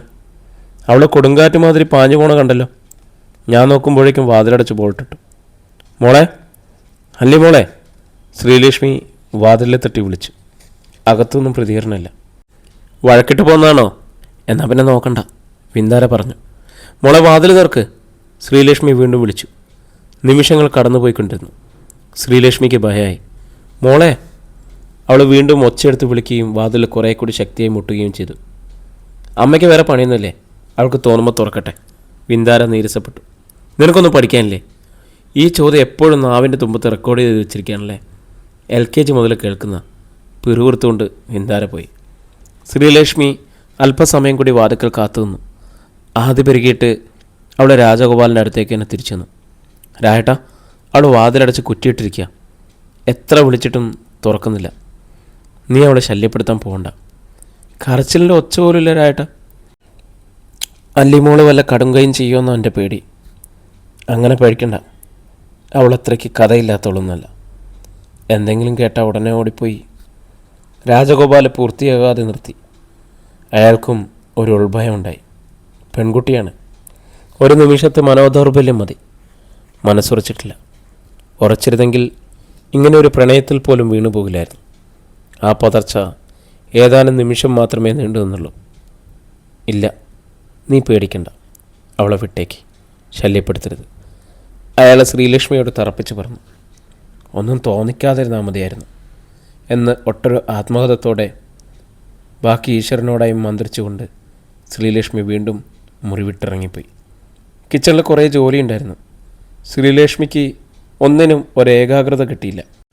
ഗ്ലാസ് കഴുകുന്നതിനിടയിൽ കയ്യിൽ നിന്നും വഴുതി സിങ്കിലിരുന്ന മറ്റൊരു ഗ്ലാസ്സിന് മീതെ വീണ് രണ്ട് ഉടഞ്ഞു. പച്ചക്കറി മുറിച്ചപ്പോൾ കൈ മുറിഞ്ഞു. അടുപ്പിൽ വച്ച എണ്ണ അവിടെ ഇരുന്ന് തിളച്ച് കരിമ്പുക പൊങ്ങി. അമ്മയ്ക്കെന്ത് പറ്റി? വിന്ദാര വാതിക്കൽ വന്നു നിന്നുകൊണ്ട് ചോദിച്ചു. എന്തായി? ശ്രീലക്ഷ്മി അവളെ തുറിച്ചു നോക്കി. എന്താണെന്നാണ് ഞാൻ ചോദിക്കുന്നത്? ഒരു കൈ സഹായിക്കാൻ പറഞ്ഞാൽ ഓടിക്കളയുന്നവളാ വിവരം അന്വേഷിക്കാൻ വന്നേക്കുന്നത്. ശ്രീലക്ഷ്മി രോഷം കൊണ്ടു. എന്തിനാ അമ്മ ദേഷ്യപ്പെടുന്നേ? അമ്മ ഇങ്ങനെ ഓർമ്മയില്ലാതെ ഓരോന്ന് ചെയ്യുന്ന കണ്ടിട്ടല്ലേ ചോദിച്ചേ? കിളി പാർന്നു എന്ന് കേട്ടിട്ടേ ഉള്ളൂ. അതുപോലെയാ. എവിടാന്ന് പോലും നിശ്ചയമില്ലാത്ത മാതിരി അന്തം വിട്ട് പോൻ്റെ മുമ്പിൽ നിന്ന് ശ്രീലക്ഷ്മി കയർത്തു. ഞാൻ എന്താ പോയി? വിന്ദാര സ്ഥലം വിട്ടു. അവളെ രാജഗോപാൽ നിൽക്കുന്നിടത്തേക്ക് ചെന്നു. വാതിൽ തുറന്നു കിടക്കുകയാണ്. അച്ഛൻ ജനാലയ്ക്കടുത്ത് പുറത്തേക്ക് നോക്കി നിൽക്കുന്നു. ജനാല അടഞ്ഞിട്ടാണ്. അച്ഛൻ വേറെ എവിടെയോ ആണെന്ന് അവൾക്ക് മനസ്സിലായി. അവൾ തൊണ്ടച്ചനക്കി ചെറുതായി ചുമച്ചു. രാജഗോപാൽ അതൊന്നും കേൾക്കുന്നില്ല. വിന്ദാര അച്ഛൻ്റെ അരികിലേക്ക് ചെന്നു. ഇതെന്തു പറ്റി? അമ്മയും കറണ്ട് അടിച്ച് റിലേ പോയതുപോലെയാണല്ലോ. ഞാൻ ചില കാര്യങ്ങൾ ആലോചിക്കുക. ഡിസ്റ്റർബ് ചെയ്യല്ലേ? അമ്മയ്ക്ക് എന്തു പറ്റിയതാ അച്ഛാ? അവൾക്കെന്ത് പറ്റി? ഈ റൂമിൽ നിന്നല്ലേ പോയത്? ഒരു കുഴപ്പമില്ലായിരുന്നല്ലോ. സത്യം പറ അച്ഛാ, ഹരിപ്പാട്ടുകാരുമായിട്ട് പിണങ്ങിയോ? സൂക്ഷിച്ചു നോക്കിക്കൊണ്ടാണ് ചോദ്യം. എന്തിനാ പിണങ്ങുന്നത്? കല്യാണാലോചന അലസിപ്പോയില്ലേ? അവർക്ക് ചില ഡിമാൻഡ്സ്. നമുക്കത് പറ്റില്ല. അല്ലാതെ അടിവയ്ക്കുകയും പിണങ്ങുകയൊന്നും ചെയ്തിട്ടില്ല. ചേച്ചിയും സന്ദീപേട്ടനും തമ്മിൽ സംസാരിച്ച് ഇഷ്ടക്കേടായും തോന്നുന്നു. രാവിലെ മുതൽ ചേച്ചി മൂടോട്ട. രാത്രിയായപ്പോഴേക്കും ഇത്തിരി വയലൻ്റ് ആയിരിക്കുന്ന പോലെ തോന്നി. സന്ദീപേട്ടനോട് ദേഷ്യപ്പെട്ട് സംസാരിച്ചെന്ന് വിശ്വേട്ടൻ പറഞ്ഞു. നിനക്കിത് എന്തൊക്കെ അറിയണം?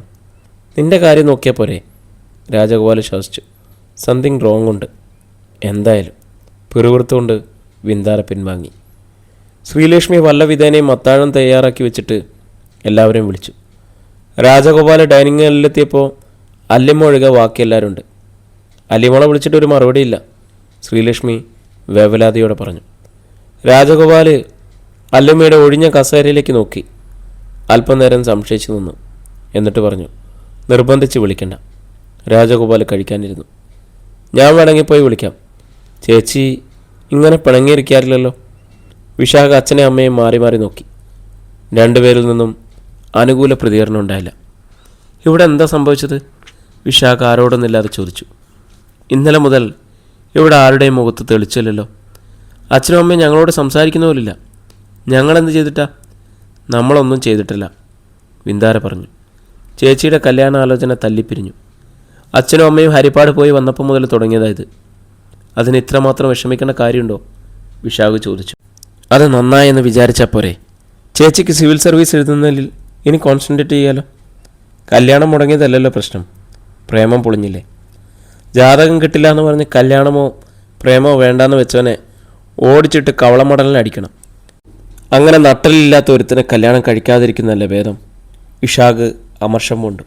പിന്നല്ലാതെ വിന്ദാര പിന്തുണച്ചു. ശ്രീലക്ഷ്മിയും രാജഗോപാലും ഭക്ഷണം നുള്ളിപ്പെറുക്കിക്കൊണ്ടിരുന്നു. വിന്ദാര കഴിച്ചെണീറ്റു കൈയഴുകിപ്പോയി. ഒടുവിൽ വിശാഖ് എഴുന്നേറ്റു. നിങ്ങൾ നേരം വെളുക്കുന്നവരെ ഇരിക്കുന്ന ലക്ഷണമാണല്ലോ. അവൻ ആരോടൊന്നില്ലാതെ പിറുവിറുത്തു. വിന്ദാര അവിടേക്ക് തിടുക്കത്തിൽ വന്നിട്ട് രഹസ്യം പോലെ പറഞ്ഞു. കട്ടിലേക്ക് അമർന്നടിച്ച് കിടപ്പുണ്ട്. ഞാൻ വെന്റിലേഷനിൽ കൂടി നോക്കി. അച്ഛനും അമ്മയും മിണ്ടുന്നില്ലെന്ന് കണ്ട് അവിടെ തിരികെ പോയി. രാജഗോപാൽ അല്പനേരം കൂടി ഇരുന്നിട്ട് എഴുന്നേറ്റ് പോയി. ശ്രീലക്ഷ്മി ബാക്കിയുണ്ടായിരുന്ന ഭക്ഷണമെല്ലാം എടുത്ത് ഫ്രിഡ്ജിൽ വെച്ച് പാത്രം കഴുകലും അടുക്കള ക്ലീൻ ചെയ്യലും അവൾ ഉപേക്ഷിച്ചു. രാജഗോപാൽ ടെറസിലെത്തിയിരുന്നു. രാത്രി ഭക്ഷണത്തിന് ശേഷം അത് പതിവുള്ളതാണ്. ടെറസിലൂടെ 1/4 മണിക്കൂറെങ്കിലും നടത്താം.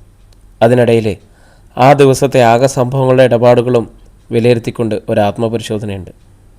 ഇന്നത്തെ ദിവസം നന്നായി ജീവിച്ചോ, സന്തോഷമുള്ളതായിരുന്നോ, നഷ്ടങ്ങൾ എന്തെങ്കിലും സംഭവിച്ചോ, ആരെങ്കിലും വേദനിപ്പിച്ചോ, ആരെങ്കിലും മനസ്സിനെ മുറിപ്പെടുത്തുന്ന വിധം സംസാരിക്കുകയോ പെരുമാറുകയോ ചെയ്തുവോ? രാജഗോപാലിൻ്റെ നടത്തം ഇടയ്ക്ക് താനെ നിലച്ചു. ചെറിയ സംഭവങ്ങളൊന്നും നടത്തത്തെ ബാധിക്കാറില്ല. അതങ്ങനെ യാന്ത്രികമായി തുറന്നുകൊണ്ടേയിരിക്കും.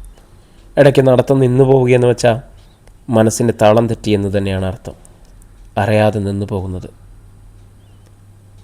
പ്രിയരെ, നമ്മുടെ കഥ ഇവിടെ തുടരുകയാണ് കേട്ടോ. അല്ലിമയും സന്ദീപും വേർപിരിയുന്നു എന്ന് നിങ്ങൾ വിശ്വസിക്കുന്നുണ്ടോ? എന്തായാലും നിങ്ങളുടെ അഭിപ്രായം കമൻ്റായിട്ട് രേഖപ്പെടുത്തുക. നാളെ അടുത്ത ഭാഗമായിട്ട് നമ്മൾ കണ്ടുമുട്ടും. ഫോളോ ചെയ്യാത്തവരാരെങ്കിലും ഉണ്ടെങ്കിൽ ഒന്ന് ഫോളോ ചെയ്യുക. നിങ്ങളുടെ കമൻറ്റും ലൈക്കും ഒക്കെ രേഖപ്പെടുത്തുക. അപ്പോൾ വീണ്ടും വരാം. ശുഭദിനം.